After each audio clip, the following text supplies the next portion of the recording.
Hello, welcome to a very positive Tigers, blah, blah, blah this evening. You can hear Rich, he's still beaming, as am I. Rich Walker's my co-host, he's here. Now then. And I'm Luke Flanagan, and I'm still very chuffed about the Leeds win. And having the entire Leeds fan base on strings on Twitter. It was wonderful. Did you just say that? Yeah. Honestly, I woke up this morning. So did you see the thing I posted last night, Rich? About they having both ready excuses for if they won, but also of course they did. Yeah, they did. And I had 50 notifications this morning. It was just like waking up to 100 and odd different things on there. So that was pleasing to see that we rattled quite a lot of people. But I'm sure we'll get to the Leeds game shortly. Couple of thanks before we start. Obviously, massive thanks to Hull City Ladies and Danny Johnson. They're our sponsors. Their season starts this week, Sunday 2 p.m. So we will also get to the fact that we can't go to, the select few can't go to City anymore. We'll get that news later on. But they're at home to Middlesbrough, aren't they, on Sunday? They are. So obviously, I think they will cap the venue. I'm not sure how many they're letting in. It was going to be 150 for the last game, but that was postponed because of the waterlogged pitch at the time. So I think if you check out Hull City LFC on Twitter, all of the stuff will come out from there about kick-off times and how many can be let in. But very much worth going down and checking out the Hull City Ladies team. So big thanks to them. And then we are part of Fan Hub Football also. There's quite a lot of different podcasts and writers and stuff that have joined from loads of different teams. So it's time to put fans first. And there's a Fan Hub app that's launching imminently. So check those guys out. And also a massive thanks to our patrons. We have Aaron Bell, Mike Hassan, PB Clinical Hypnotherapy, Alex O'Neill, Rich Fleming, who I still need to contact or needs to contact me about his mug that he won last week. Adam Brown and Ewan Jones is our new Patreon. Adam Brown was the winner this week of the mug. So he will be either contacted by me or he can contact the podcast account or either one of us and we'll sort that out. So congratulations to him. All your old mugs, Adam. That's right. You're at a big Greek wedding. You don't need them anymore. Yeah, all you need is this Tigers, blah, blah, blah one. Eat your cereal out of it as well if you want. You could do if you really wanted. If you're in a bit of a rush to work, there you go. Get it in there. Get it down. Nigel Adkins might want to eat his breakfast out of one of our mugs. Imagine the scenes if Nigel Adkins was just drinking out of a Tigers, blah, blah, blah mug on one of his videos. That'd be brilliant. Get in touch, Nigel. You can have one for free. You certainly can, mate. Definitely. So, obviously, all the thanks and the sponsors and the patrons we've gone through. So, massive thanks to everybody there. We've got a positive podcast coming up. We've got a guest today, haven't we? Yes. We have Hull Daily Mail's own Baz Cooper, who's following in the footsteps of Phil Buckingham. Obviously, he's moved, he's going elsewhere, and Baz has taken over the reins at Hull City, and we had a chat with him. Very good chat with a very knowledgeable bloke, wasn't it, Rich? Great guy. Nice to talk to him. It was. Lovely to speak to him. Obviously, he'll be covering City for the Hull Daily Mail or Hull Live this year, so obviously that's the majority of the episode today. There was a couple of things we were just going to touch on in this introduction. The first one was just how chuffed we were with the Leeds game and the Gillingham game, really. Two very positive performances, Rich. It's been nice to be reminded of exactly why you like to follow a football team. Oh yeah, it's not all doom and gloom. No, it does feel good. It feels great. It feels great. I saw your tweet and I couldn't have agreed with that more because it was just that you'd said something about it's nice to be reminded, basically, that nice to be reminded about why you love City so much. Yeah. It's like it was a real tonic. the way that last season went, everybody's fed up of talking about it. Everybody's fed up of thinking about it. So it's, all right, it's only 2 games, and there's an awful long way to go between now and the end of the season. But it did feel like the turning of a page. Maybe not a new chapter just yet. It might be too early to call it that, but definitely a page has been turned. Yeah. One thing I did like about both games was, and we cover it with Baz as well, but we scored so early on that it was so positive to see us kind of, even though we didn't have the majority of the ball in either game, did we? I mean, particularly towards the end of the Gillingham game, every time we got the ball, we went forward after we got that second goal. We did look like scoring and probably should have scored more. Yeah.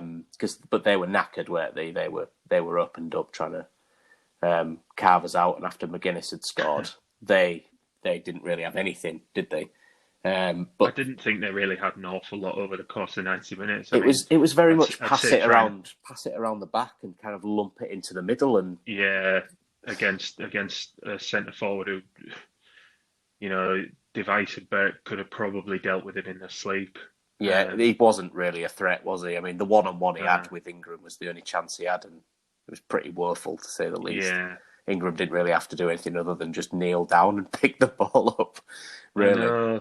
I know. That was such a heart-in-the-mouth moment as well. It was, I was. After having scored early on, you're thinking, let's get this season off, let's get it up and running. And then it's like, oh no, we're still doing it. Yeah, we're still making mistakes. I know, but again, we did get away with that, as we talk about with Baz later on, but then we controlled the game so well. We did, yeah. There was a number of impressive performances. I mean, it'd be hard to pick anyone out individually. Everybody in that midfield I thought was fantastic. Yeah. What a transformation in George Honeyman. He's been brilliant, hasn't he? I mean, he wasn't brilliant against Sunderland, and we were first critics of him even after the end of last season. We were singing his praises a bit more because he looked committed, at least. It's always felt like whenever we've praised him, it's kind of like you have to qualify it. Yeah, but here I'm not doing that. He's been outstanding.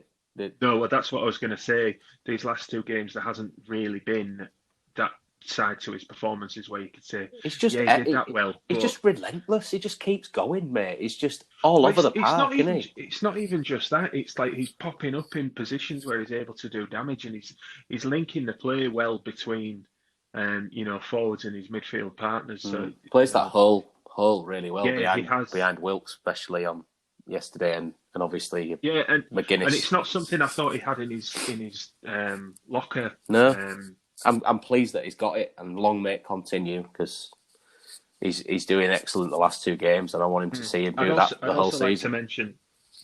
I would also like to mention Josh McGuinness, because I know he gets a hard time off some people. I think more fans of other clubs, particularly Bolton, who seem to bloody hate him for some reason. Bolton can do one, as far as I'm concerned. I'm not. Well, yeah, exactly. I know there are some of our fans that don't rate him. I think he plays that kind of thankless role of a centre forward who isn't prolific. I think it's more of a creating the space for others to run in behind. Exactly, yeah. The way that he was able to drop off and I'm pleased. I am pleased for him. He got that goal against Gillingham. He deserved it. He deserved it. Yeah, he did the donkey work, and he really did deserve that goal. 2 assists for Honeyman that game as well, wasn't it? He assisted both goals. Lewis Potter's instinctive finish. Yes. Yeah. So. Yeah, how much he knew about the first one, I don't think he was really trying to help that on, but no. He pushed the ball forward. He did. So you can't complain, can you? I still celebrate his delivery I don't care. None of us care as long as we're scoring. Yeah, his delivery for the second one as well was brilliant. Most definitely. He did that last year as well towards the end, didn't he? Yeah, he did. We looked a threat from his set pieces going forward. So glad he still got that. And the other one was Greg Docherty, I think, that you picked out. But he's growing into that role, isn't he? He's a little bit quiet to start with against Sunderland, and then he was great last night, particularly towards the end, wasn't he? Yeah, I mean, first start against Sunderland, so yeah, you kind of give him that. Yeah. But yeah, I've been very impressed with him. I think we talked about that a little bit with Baz, so I won't say too much. But Yeah. he has been one that's caught my eye for sure. Couple of honourable mentions, I thought. Jones for stepping up and taking that penalty. Well, both Jones, to be honest, because you wouldn't think either of them will be first choice on a penalty takers list, and both of them did Callum well. Jones' penalty was cool as it well. was very cool. I was impressed with that, and I thought Billy Chadwick did well when he came on. Nearly created a chance for Scott's cheeky back heel that nearly went in. So yeah, I mean, again, both games are the same. Really, it's hard to pick anyone out. I mean, from front to back, everybody was great in both games. It's just nice to see that we've got a little bit of depth. And all right, again, we don't seem as stretched as last year, because otherwise, like previously, it was like, well, who's he going to play there? And then now we know, like, well, it's either him or him. Who's he going to play? Because they're both in for that sort of thing. So it's nice to have that. And there's a certain amount of, at times, like square pegs in round holes, because we left ourselves short at the end of last year. But now it feels like we've got 2 players for every position, which is nice. But again, like I was going to say, it's 2 games. We don't want to jump the gun too early and get carried away. But I think there are positive signs that, very definitely in the squad that we've putting together. Talking of positive, the away shirt's out. Yeah, it's a lovely shirt. It looks great, but it's going to be a negative for my bank balance. Well, I think us all. Yeah. Long and short sleeve, please. Yeah, that's right. I mean, all 3 shirts for me. I know the third one divided opinion last week a little bit, but I still like it, and I know you did too. But it's going to be the potential where I buy 3 City shirts in one, and again, my bank balance will not thank me. For doing so. I've done that like every year for donkey's years. So it's home from home for you. Yeah, running out of wardrobe space, and that is the truth. Yeah, I know. I believe you 100%. I think the last thing we was just going to touch on was, obviously we thought that 1,000 fans-ish, although they did say in the statement it was probably more around 600, would have been allowed to watch Crewe at home, and now we can't do that.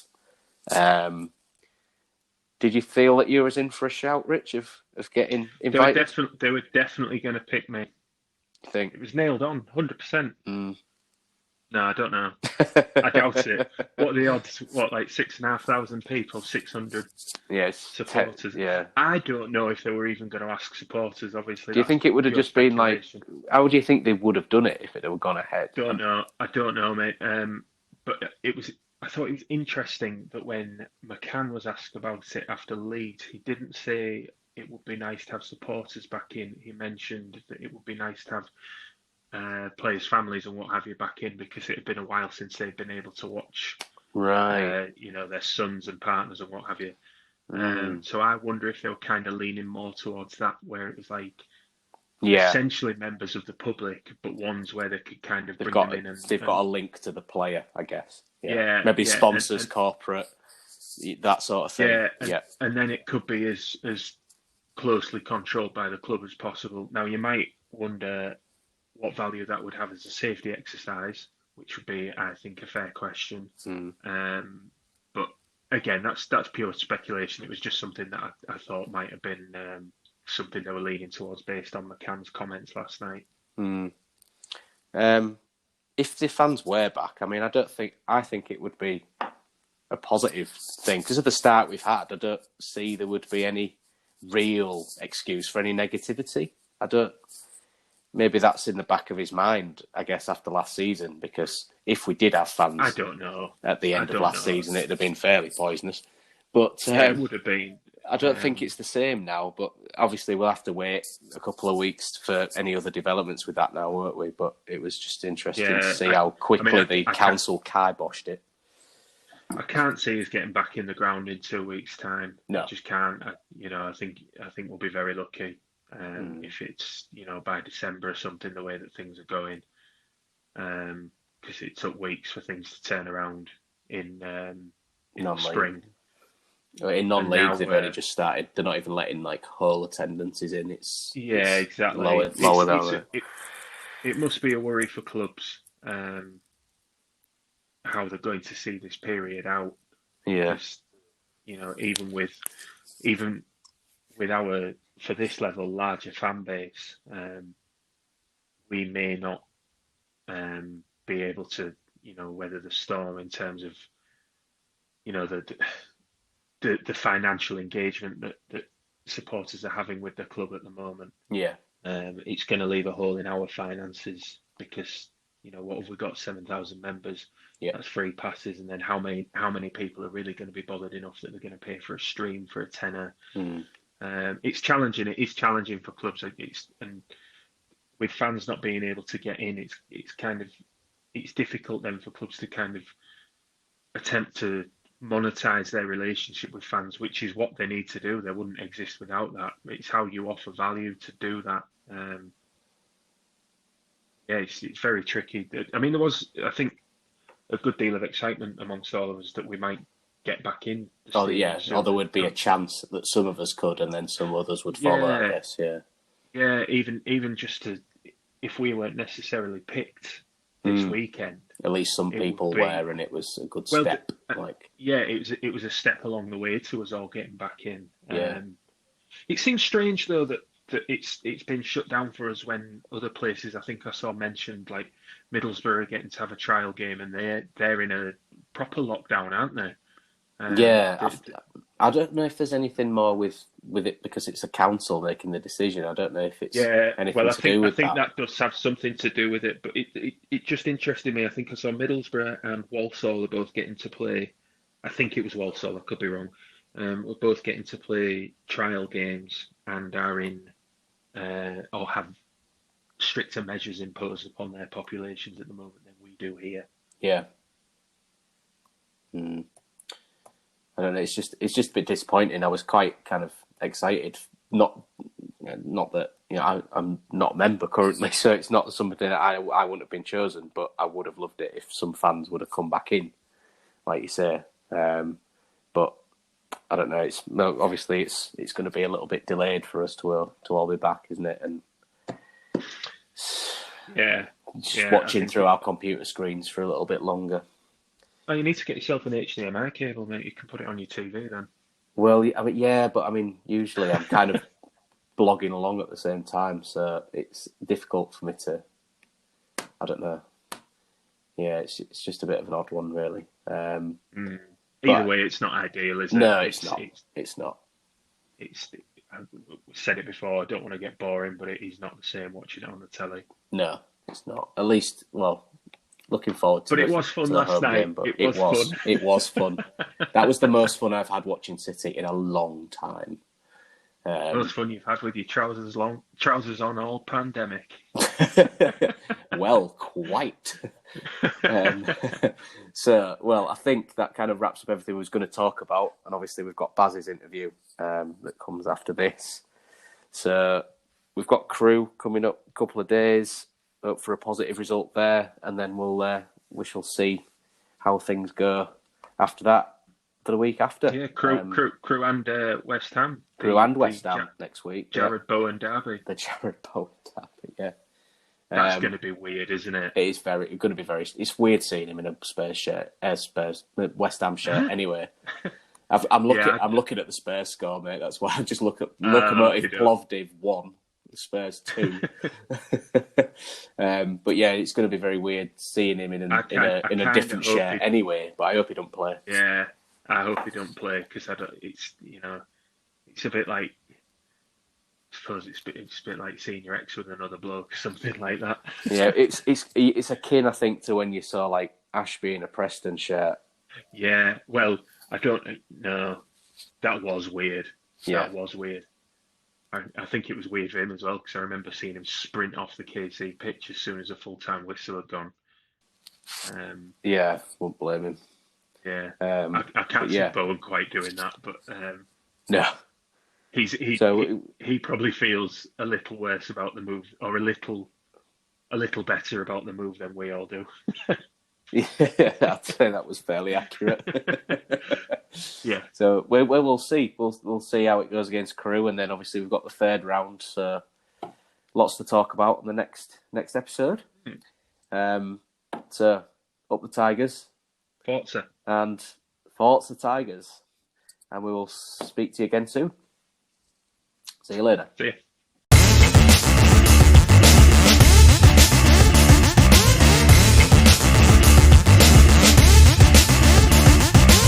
Hiya, Baz. You all right? Yeah, I'm not too bad, thanks. Full up a cold. How are you? Yeah, not so bad. Thanks for joining us, mate. It's real good of you to do it. No, mate. Thank you for inviting me on. It's been a pretty crazy couple of weeks, if I'm honest. So that's on that note, we'll bring in Rich. Hi, Rich.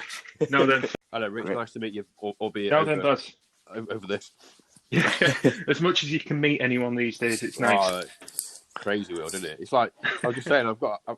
I went to Leeds last night and I felt fine. I came back full of absolute stinking cold. My nose was bloody horrible. And then you think, well, everybody thinks you've got COVID now. You have a sniffle, and suddenly that's it. People forget you can still have a common cold. You know. Yeah, I know. I was the same earlier this week. My voice started going, but I was like, well, I've not got COVID. I've just got I've been talking because I'm a teacher, but I've been talking all day, so I know what it is. It's just my voice is worn out. And it's just got better as the week's gone on. It's not as bad now, but I know that some people have just stayed off for 2 weeks, wouldn't they? I just think it was the effect of having to go to Ellen Road. I think it probably was. Yeah, disease probably. That's. I think that'll hold you in good stead with all our listeners anyway. So right, okay. First of all, Baz, thanks so much for joining us. It's really good to give up your time. And chat to us about all things City, seeing as though you're a new recruit with Hull Daily Mail. Yeah, my pleasure, chaps. Thanks for inviting me on. As I said, it's been a crazy couple of weeks, but a very enjoyable one at that as well.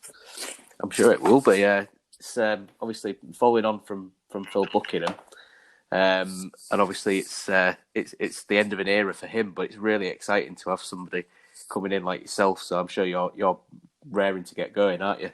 Oh, massively so. Yeah, definitely. I mean, Phil's done a great job over the last 13 or 14 years. He's become a bit of an institution at the Hull Daily Mail and Hull Live as it is now online. Yeah. But yeah, he's got a fresh opportunity, and that's what he's excited about, and he'll be moving on to that. And as the cliche goes, one door closes and another one opens, and it's what an opportunity for myself. It really is a fantastic opportunity. So yeah, what a start we've had so far. It's great. I mean, I'm sure Rich will jump in a minute, but one of the questions I wanted to kind of ask was to start with. Well, firstly, I wanted to clarify when was it what was the first game you covered for City?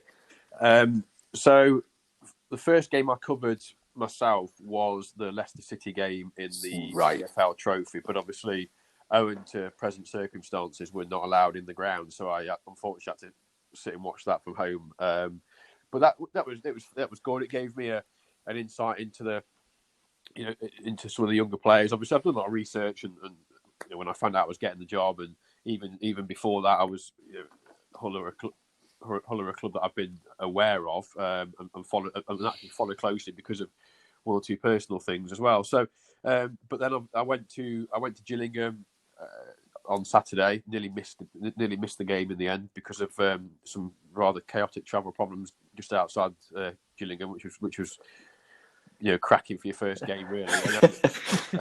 And then last night was my first one without. Obviously, Phil had been involved in the previous two, but last night was my first one without Phil, and I guess you couldn't probably write the script, could you? No, you couldn't. Do you want to jump in on there from there, Rich?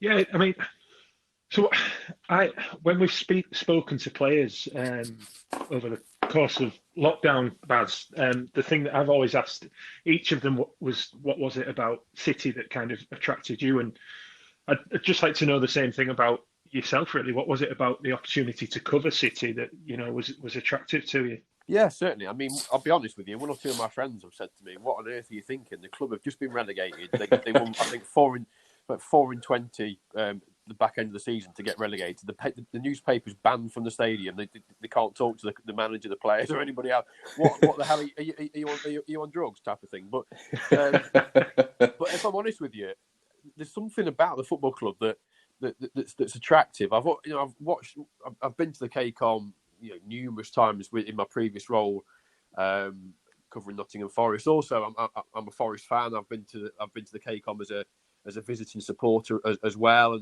and I know a couple of the former players, and so to be honest with you, that part of York. I absolutely love that part of Yorkshire. I'm familiar with Beverley, and as a family, we spend an awful lot of time up in Filey, Bridlington, that neck of the woods. So, in fact, we're up there next week, and we're actually on a family holiday next week, which I'm cutting short to go down to do the game at West Ham, then come back up on holiday. So, and I just saw it as an incredible challenge. You know, the club is obviously going through a difficult spell. There's an awful lot of similarities, I think, between Hull City and Nottingham Forest. Certainly, the ownership problems that we went through at Forest with the Awasari family a few years ago, they've righted themselves now. But there are similarities there between the Awasari family and the Alam family, and how it started off relatively positively, and then it's sort of gone down the pan since then. Obviously, City have got an incredible history, a terrific fan base, wonderful stadium, and there's, I don't know. Another thing from an industry point of view, I'm going to bore the hell out of you now. But coming from Nottingham, there's a lot of websites popping up now, and it's just the website. Whereas in Nottingham, we had the Nottingham Post was an institution. It was a newspaper, and it's the same up in Hull. You've got the Hull Daily Mail, and there's still, there's still something quite sentimental that I enjoy about. Like last night, having to try and rewrite the match report 3 or 4 times and get it in for the print deadline, and because we couldn't get the McCann audio in time, we missed the print deadline for McCann to go in today's paper. So it's all those sort of things. But I just think the club is going through a difficult spell, as you're acutely aware. And I think what an opportunity to get involved in it at this level, and hopefully have a successful season and go forward over the next 2, 3, 4 years with the club on an upward curve, as opposed to the downward one it's been on since relegation from the Premier League and Stevie Bruce, I guess. Yeah, I mean, you said your first game was Leicester that you covered, so I assume that you'll have had to watch that from home, because currently you won't be allowed at the KCOM, is that right? But you can go to the away games. Yeah, that's correct. That's what I said. Yeah. Okay. I had to sit at home and watch the Leicester game, and obviously that'll be the case this weekend against Crewe Alex on Saturday. Yeah. But yes, we are able to go to away games. So Gillingham, Leeds obviously on Wednesday night, and then West Ham next Tuesday. Yeah. So if we take Gillingham, obviously that was the first game of the season. Obviously there was 2 games before that, but the first league game of the season. Yeah. I was expecting, I'm sure Rich would be the same as me, and probably you be as well. I thought it would be a really, really tough test for City after being kind of under the cosh at Sunderland, and we kind of lucky to get through on penalties in that game, because we could have been 4 or 5-0 down at half time. And obviously the young lads played against Leicester, and there were good things to come out of that game, but it wasn't really the first team squad. I thought it'd be a really tough game, and actually it was a game that we controlled throughout, wasn't it, really? What was your kind of first thoughts about the opening game of the season with the Gillingham game?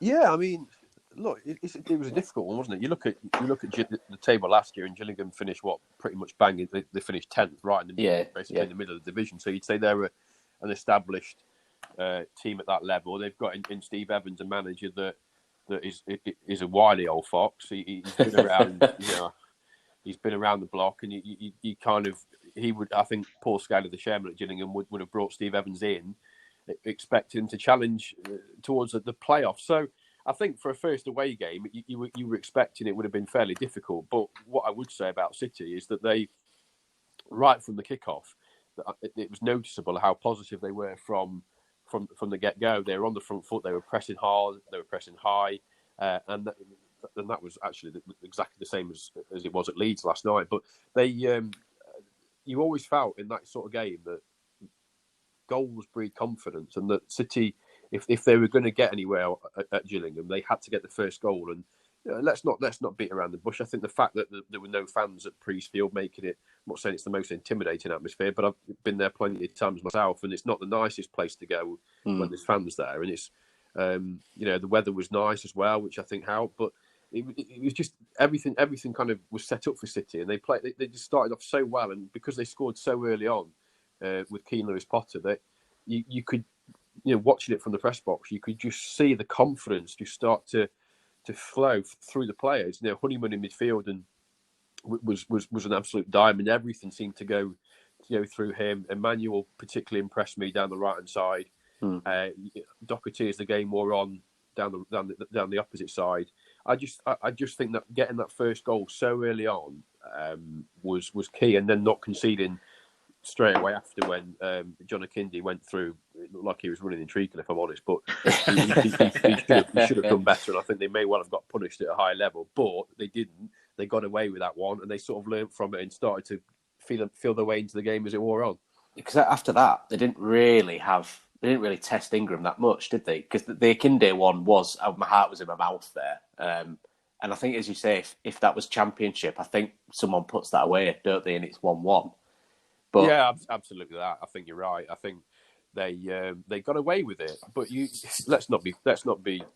We know that in any game of football, whatever level, whether it's Premier League or Parks football, you've got to have a bit of luck in the game against any. Whether it's Liverpool playing against Shrewsbury Town, Liverpool will need at some point in that football match a bit of luck, and that was the bit of luck City needed. And to be fair, they never looked back thereafter. They were dominant.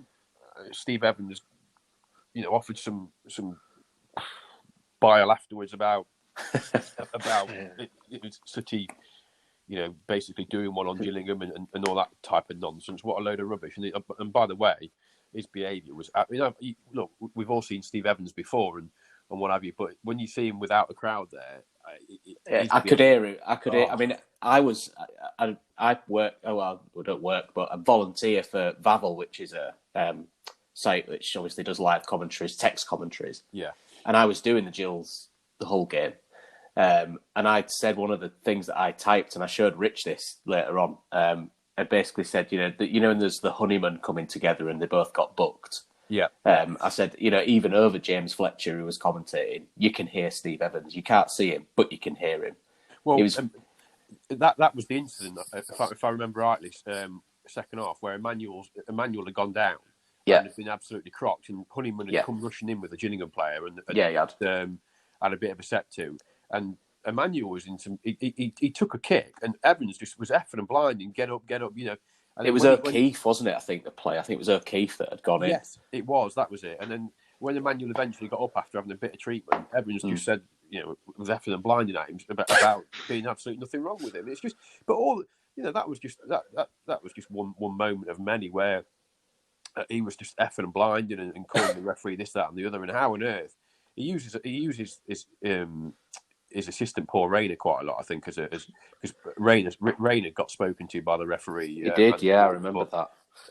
Yeah, but like I say, I think they just dealt with Gillingham everything they had to offer, and they were just the only worry I had watching the game, and you probably would have had the same following it, was that they were so on top. They didn't create a huge amount of chances, certainly compared to Ellen Road, but they were so on top that they just needed that second goal, because, again, at any level, you're always at 1-0. You're always going to leave yourself open to a set play, to a mistake, a ball pinballing around in the penalty box, and it gets tapped in. And there was one or two of those in the first half, and they just needed that second goal. And when Josh McGuinness got that second goal, I mean, the game was done. We could have all packed up and gone home an hour earlier. But I mean, fair credit to them, because they came out and delivered an absolute belting performance away from home at a team that many fancied to be in and around the top six. So that augurs well. Definitely. Rich? Yeah, well, I'm glad that you saw it that way, because I think that was exactly the way that I saw it. The main thing about watching teams in League One now is I feel very, very unfamiliar with the level. Having been away from it for so long, and even when City were in it last, we kind of passed through it. Blasted through, didn't we? Yeah. Yeah, so it's almost a complete unknown for us, and it was the strangest thing, hearing the talk about Gillingham being a decent side. And I think had the season not ended last year when it did in League One, there was talk that they were fancied to make a push for the playoffs. So it was good to almost get a feel for where we were. How was that for you, kind of sort of as an unfamiliar squad, the second game that you've had a look at them? Did you get kind of a feel as to how things might go for City this season, with new players and what have you, or do you still think there's some bedding in to do and maybe a few more bumps along the way before we get to grips with it fully? I think both, actually. I think, yes, there's going to be bumps along the way because that's just the nature of the beast. And let's be honest, they're playing at League One because they're not good enough to play in the Championship. So that's the cold, harsh reality of the piece. So there are going to be games where they fall down, they perform well, and they maybe lose 2 or 3 on the spin. That is just we've got to accept that is going to happen in any regular 46-game league season. That's going to happen, let alone in a season as cramped up as this, when you're playing, Saturday, Tuesday, Saturday, Wednesday, God knows what else. And I think, I've got to be honest, I was surprised a bit by Gillingham for all the reasons that you said yourself, that they ended the restart. They ended the second half of last season in good form. Steve Evans, as we've alluded to, is a decent-ish manager at that level in terms of the I love it. You tried to be so diplomatic. Yeah, everybody. I've interviewed him before when he took over at Mansfield. I interviewed him and I found him just very odd. He kept invading my personal space, and I'm only 5'10", and he just kept. I don't know. Anyway, but yeah, the less said the better. But yeah, I just was really heartened by what I saw. I came away from the game. I went to the game, obviously having read an awful lot of different people's opinions, clearly aware of what happened, last season and that fiasco. And so I can't. But I wanted to make my own judgment call really, and watch. I obviously watched the Leicester game, albeit on the feed, and was impressed with some of the young players. Certainly, obviously, Keane Lewis Potter, that goes without saying. But one of Callum Jones, Billy Chadwick impressed me when he came off the bench. So. Yeah. I was excited to see what they got, and I just enjoyed the way they played. To be honest with you, we all go to football to be entertained and enjoy it, and it's obvious in the second half of last season. You can count on probably one hand, if not less, how many times City fans enjoyed going to watch their team play. But I would argue that the Gillingham game was a start. One swallow doesn't make a summer and all that nonsense, but. You move forward to the Leeds game last night, and you see actually there is an awful lot of potential in this team. They've got some good young players, 1 or 2 more experienced guys, and he's developed a way of playing, a system that is clearly going to work at League One. Now the caveat to that is away from home, maybe there's a bit less pressure, certainly with no fans in the stadium. Now how do they deal with these situations at the KCOM? Crewe coming up, give a very good account of themselves. I think they're going to get behind the ball, aren't they? And really make it, just say, come on then, try and break us down. I think that's going to be how it is, because we're used to being playing on the break a little bit more against Leeds. It's not going to be the same, is it? That's exactly it. Precisely. The Leeds were, let's be fair, were a shambles, but and I don't mean that in any way taking it away from Hull. It was only their it's like their second or third team. You've got to give them that excuse. It was only their third team. Yeah, they didn't have a £30 million striker up front. They did. Just a £30 million striker up front and the former Real Madrid goalkeeper flapping his hands in between the players. Yeah, exactly. But apart from that, but no, I think that is the challenge. When any big club gets relegated from the Championship and goes to League One, that there's going to be an element of teams coming certainly to the KCOM and setting up shop and trying to play on the counter. Now it's up to McCann to find a way of of counteracting that, and it's up to his players to be patient enough, to be wise enough to know that the 2 games so far they've scored. The Gillingham game and the Leeds game, they've scored in the opening 5 minutes. That ain't going to happen every week. So you've got to be prepared that Saturday they could well take until the 95th minute, and they've got to have that, be able to have that patience to keep going and keep believing in the way they're going to go about it. But I think you can only be heartened by what you saw. Absolutely. I mean, one thing I was going to put to you, Baz, was the front 3. That he played last night against Leeds. They were so, I know he played, Wilkes had the game of his life. I've never seen him play so well up front as a striker. It was ridiculous to watch. And Lewis Potter did well in the first half. He got taken off. Obviously, I don't know if he had one eye on Saturday, wanted to keep him like fresh or what, I'm not sure. And I thought Yeah, Scott... he said he did. That was the idea, apparently. Right. And I thought... It was either him or Wilkes, and they went with Yeah. Lewis Potter. Well, I thought Scott did well as well, even though I think that little cheeky back heel towards the end, I loved it if that had gone in. But you'd have been seeing gifs of that for the next 10 years. That'd have been beautiful. But those front three, I think he will play McGuinness, in fairness. I think he will play McGuinness. But those front three are so fluid. All of them could play up top. And do you think that's one of the keys that McCann's got to have to experiment with is changing the front three around, not the players, but the way they play, to try and mix it up a bit when teams really try and make it difficult for us to break us down? Yeah, massively, 100%, exactly that. I think that's the beauty of I know not everybody's a favour of the 4-3-3 system, but it does afford that flexibility, that fluidity with the three to interchange, and I think that's with the players he's got going forward, they have that ability to interchange, and in moments as well within games, it's not always going to be KRP through the middle or McGuinness or Malik. I think that's the beauty of having those sort of players that can operate across the three, and they dovetail nicely. And I agree with you. I thought Wilkes last night was exceptional right from early on. He was bang up for it, wasn't he? I know he's his old club and all of that, but that's the challenge for him now is to replicate that, away at wherever on whenever. That's the thing. It's not I don't mean any disrespect by this one iota, but we can all get up for it at Leeds United because everybody hates Leeds. We all want to beat Leeds at Ellen Road, so we can all get up for that at any point.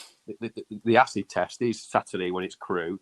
In a couple of weeks when it's Bristol Rovers away from home. It's these lower key games, if you like, where they're your bread and butter. They're the games that we can all take the credit from Leeds. We can all take the pats on the back and the all those sort of things. But ultimately, at the end of the season, we're going to be judged on, as a club, we're going to be judged on promotion, whether we've secured promotion back to the Championship or not. And the bread and butter games are your Bristol Rovers away on Tuesday night. Crewe at home, those sort of games where you've got to be picking up 3 points and you aren't going to have the focus you do at Ellen Road. Absolutely. Rich, I don't know if you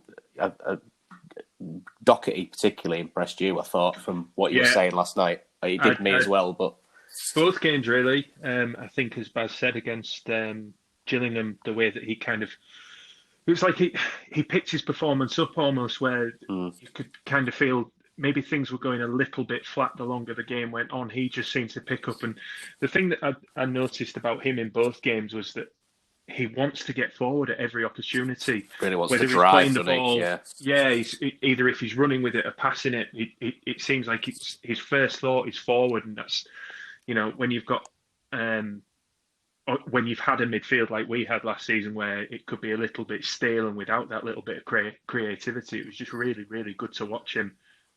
Yeah, I tell you what, the last 20, 25 minutes at Priestfield, he sort of really came into his own on the far side. He was, Gillingham was starting to tire by this point. City had the ball for a fair amount. They'd made Gillingham do an awful lot of running, and so City was starting to exploit the gaps. And for me, there was 2 or 3 occasions where Doherty beat his man. He just looked to be direct. I love that in players. I never understand why players don't become more direct. Don't just get the ball down, look to beat their man and run towards the goal. As daft as it sounds, I don't know why more players don't do it. And I think Doherty's got that ability, and he showed it at Gillingham, and he showed it at Ellen Road as well. The ability to get to push the ball past his man and beat him for pace. He's got a bit of pace about him. He obviously his finishing is probably the reason he's where he is now is because his finishing's not up to scratch. The same with Wilkes. If they were sharper in front of the goal last night, it'd have been 5, wouldn't it? Yeah, I mean, I put that in the one of the match things that Wilkes would be frustrated because he should have had the match ball sewn up by half time, and he probably should have had the second one sewn up by full time. He had that many chances. I think you'd put that if there was a crowd, then he'd be having a standing ovation from the City fans, which I think was spot on. To be fair, yeah. Well, I think, to be honest with you, I think there's any number of them could have had that. I thought. Oh yeah. Again, I don't want to get. So early on, I don't want to get accused of favouring anybody, but I've been really impressed with Honeyman. I watched him quite a bit when he was at Sunderland, and found it quite interesting when he moved to Hull City last year. But maybe this is his level. Maybe he can flourish. He seems to be given a bit of a free role by McCann, and he's certainly flourishing within that. And he just, again, last night he had an awful lot of space. He's the sort of player that's got the ability, the wherewithal to find that space, and manoeuvre around through the third. So, but yeah, there was any number of them that could have been given a standing ovation if there were some people in the ground. Big question is, who does he play at right back? Because how impressive has Emmanuel been? And Coyle had a great debut, aside from missing a penalty, which didn't matter in the end anyway. I like Coyle. Yeah, Coyle looked decent last night. He was blowing a bit towards the 60, 70 minutes. He's not played, has he? Exactly. He's suspended. I remember watching that tackle that he got suspended for in the semi-final. Good God! I said to Rich, it was a bad tackle, and he kind of was like, "Yeah, if you're saying it's a bad tackle from your standards, it must have been a bad one." So, but yeah, that was his first game back for a long time. And I expect he'll go with Emmanuel. But going forward, he's spoilt for choice at right back, and he didn't have that last year, did he? So I wonder as well, if you look, managers want two players in every position, don't they? They want two good options in every position, and I wonder if there's a temptation with McCann that he could actually push Emmanuel a bit further forward and play ahead of Coyle in that formation. I don't know, but you want options, and this is the thing. He's got almost an embarrassment of riches, as daft as it sounds, but he's got the ability to mix it up. He's got I know we've touched on this before, but it's a really pertinent point for me that the games are coming so thick and fast. You look already. We've had Sunderland, we've had Leicester, we've had Gillingham, we've had Leeds. We've now got Crewe on Saturday. Then Tuesday night we've got West Ham. Next weekend it's game, and you need that. Players, we need to keep things fresh and also, when players inevitably, defenders specifically, I should say, pick up their suspensions, loss of form is going to happen. Things that we don't even know about off the pitch, reasons, personal things, and so you've got to have that squad. A team doesn't win promotion; the squad does, and I think the fact he's got somebody like Coyle and Emmanuel pushing each other for that starting berth, it can only be a good thing. If you were to pick a position to strengthen, Baz, where would you say City's greatest need is at the minute? Centre half concerned me a bit at Gillingham. I thought they looked a bit shaky, but I do think that's an area they can improve on. But going forward, you need. It sounds a really obvious thing to say, but you need goals. They've got what they seem to have developed at the minute is an ability to score goals. Players around the team can chip in. Keane Lewis-Potter is clearly going to be the guy, I think, because he's the one that stands out. Obviously, you've got Eves coming back from injury, Wilkes as well, McGuinness. But so you needing people to chip in from all over the shop. But I think if there's somebody out there, they could go and bring in that would guarantee them. I'm not going to say 20 goals because I think that's not speaking from experience, last season you got Lewis Grabber who scored 20 goals and you didn't get in the playoffs, so it doesn't guarantee you anything. But I think another attacking player, another forward player that's got the ability to certainly notch 10 at least.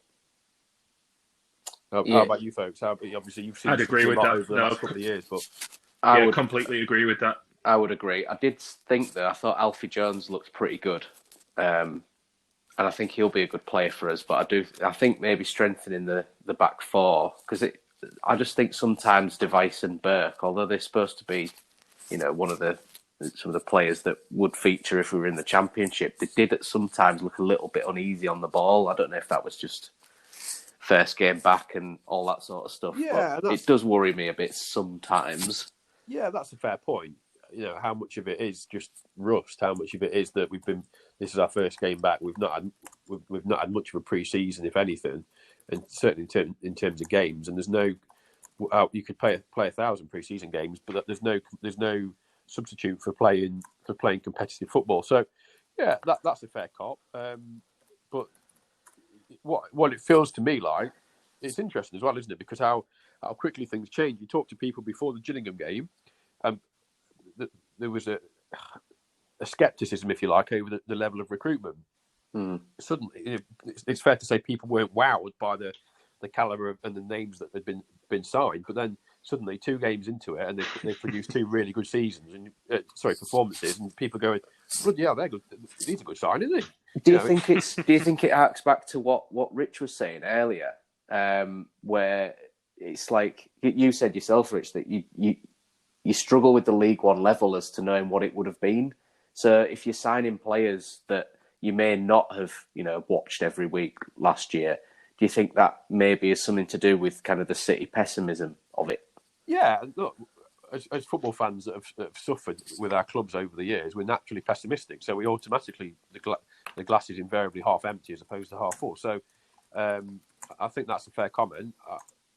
What I have seen so far is, as I say, there's reasons to be cheerful. It is only 2 games, and we have to, that is the caveat to add to it. That what football fans are like. If City were to lose at home to Crewe Saturday, suddenly the knives are back out from McCann, and his transfer business is terrible. So that's the fickle nature of football as we have it now. But I think he's looked to bring in young players for the most part. The lad Mayer came off the bench last night at Leeds and looked lively, scored a penalty. It certainly meant a lot to him because he punched the air like there was 10,000 people in the stand behind the goal. But that's what you want. You saw how much it meant to him last night, and you need the team spirit. And I think that's maybe something they didn't. Correct me if I'm wrong, but maybe that's something they didn't have in the second half of last season when the chips were down. They didn't have anybody to stand up and puff their chest out and say, "Come on, lads, we're going to get to grips with this." Whereas last night, the play right from the kickoff, they were thrusting. Bodies were everywhere. Leeds, Alioski would get on the ball. There'd be 2 or 3. Yeah, they doubled up on him really well. He was getting really frustrated. And it was just great to see. High energy. So, yeah. One of the things that really annoyed me yesterday, so when we were watching, you obviously at the game, but Rich will watch the feed because it's a 1 camera feed, isn't it? If it's Carabao or League One, and when it kept panning down, I just got dizzy watching Bielsa just walk around in a circle. Why does he do that? It's just McCann there's a great photo of McCann and Bielsa like knelt down in the same position. I think it's the nearest penalties. But all he seems to do is just pace. I don't know if he needed his step count that day, like getting up or something. That he had to do 10,000 steps. And he hadn't done enough. But you'd be nervous if you were watching your team get taken apart by City as well. Yeah, well, this is it. He was like a caged jaguar all night, and I think there was one point when late on in the second half, the lad was so exasperated with what he'd seen out there. One of his players had given the ball away and what have you. He just that really Gaelic thing that continental managers do, where they just thrash their hips. Fling their arms oh yeah, I know what you mean. They was like skiing in the air, like yeah. They turn away in disgust. He marched back to his dugout or his bucket and booted it. Yeah, he was incandescent at that point, but he was furious all night because, quite frankly, Leeds were garbage. They players like Alioski, he'd given a chance to go out there and showcase what he can do and why he should be in the Premier League team, and he didn't take it. They were just. I don't want to say it because I don't like to say about footballers because I don't think that sometimes it's too easy to say. But I just don't think Leeds were up for it enough last night. I think they thought that they could just turn up and that'd be the end of it. And I think Bielsa was genuinely surprised by what he watched. I think he was some of the mistakes that Leeds were making early on was so poor, but. I don't want to take anything away from how good City were because they were. It wasn't a performance of, where they got lucky and this, that, and the other, and there was a smashing grab. And they really deserved to score 3 or 4 at least. Oh yeah, didn't they? It was like if this is no word of a lie, and to be fair, the press pack that were I mean, it's not a huge press pack at the minute, but the folks that were there last night all said the same thing, and that includes the Leeds folks as well. That City deserved it. And I was sat. I had Noel Whelan sat behind me, who commentates for Radio Leeds, and he was absolutely laying into it to the Leeds players, particularly Alioski. But yeah, he was really, really critical. But that is not to take nothing away from City, because had it finished 0-3, 0-4, nobody could have gone, well, that was it. That's a bit that flatters them, because it didn't. Yeah, I think my tweet on 94 minutes was "jammy bastards," and then obviously loads of Leeds fans piped up. and started saying it's mark of a good team when you're not playing well and then you score. But then God. they were soon seeing out the other side of the face when we put them out on penalties. But I'd never ever seen justice served up by a penalty shootout so much than last night. And again, though, you have to give the players a huge amount of credit because they've been so on top in the game. They had so many chances, and you do think you sat there thinking Leeds will get one chance. They'll get one chance. It'll be and it was but bloody Alioski as well, wasn't it? Yeah. But the strength of character that the player showed to then go on and take the quality of penalties that they took was fantastic. And I think it's very easy, isn't it? And as an outsider coming in and seeing all the talk with the ownership problems and that, you've got to almost separate yourself from that to a point and look at what's happening on the pitch and go, actually, those players deserve a huge amount of credit. Those players gave for their manager, who, let's be fair, has been under the cosh, and understandably so, because he's very, by his own admission, he's a bloody lucky fella to still be in a job. Managers got sacked for an awful lot less than losing the games that he lost last season, getting relegated. So, but to have got a mentality within his players, a work ethic, a desire that they had at Gillingham and last night he deserves an awful lot of credit. We're very quick to slag our managers off and jump on them when things don't go well. But I think we have to be fair and give them credit where it's due and say, actually, his organisation at Gillingham, he nullified their effects very, very well. And the same last night, he went to Leeds and he took a risk. It could have backfired because they played very open at times. It could have backfired, but he took a risk and it paid dividends. Absolutely. Just before, I think, obviously, I know you've got your Carabao Cup draw coming up soon, Baz. So I'm conscious not to take up much more of your time, and it's been great to speak to you for so long. Have you got a prediction for us? I don't know what you thought the Crewe game will go like. It's a tricky one, isn't it? Yeah.